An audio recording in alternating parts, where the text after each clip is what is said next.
Nouvelle saison, nouveau maillot, nouveaux joueurs, les supporters de l'équipe du Brussels Basket étaient présents samedi pour observer leur équipe encore en plein rodage.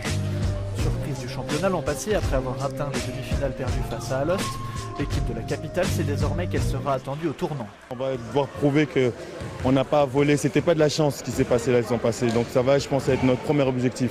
Oui, ça va pas être facile, c'est l'année où on doit un petit peu confirmer que le programme du Brussels Basketball est vraiment en progression.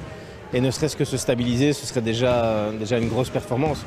Ce qu'on aimerait bien faire, c'est un peu mieux en Coupe de Belgique. On a toujours été sorti au premier tour. Voilà, pourquoi pas, on va essayer. Et puis faire aussi bien en championnat, ce serait formidable. Le travail de Serge Krefker sera d'autant plus compliqué que l'effectif bruxellois a été amputé de 2 de ses meilleurs joueurs. Donald Sims parti en Argentine et son pivot détonnant Julian Gamble qui a signé en Allemagne. Oui, c'est compliqué, donc c'est un peu un équilibre différent, mais c'est le lot de toutes les équipes qui font du bon travail avec leurs Américains ou leurs étrangers.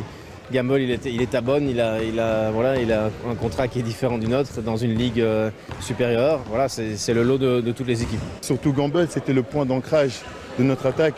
Il verrouillait vraiment le secteur intérieur. D'ailleurs, il a terminé 2e concours de MVP de cette saison. Donc c'est vraiment un joueur majeur qu'on perd.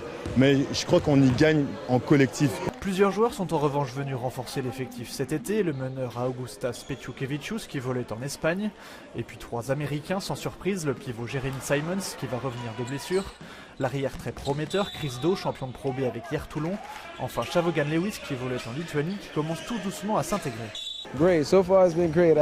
Jusqu'ici c'est super, il n'y a pas d'onde négative pour le moment, ce n'est que du positif. Mes coéquipiers, le coach et les gens sont géniaux, je me sens vraiment bien. Malgré la défaite en amical de ce samedi 60-76 face aux Français, on devrait donc encore se régaler.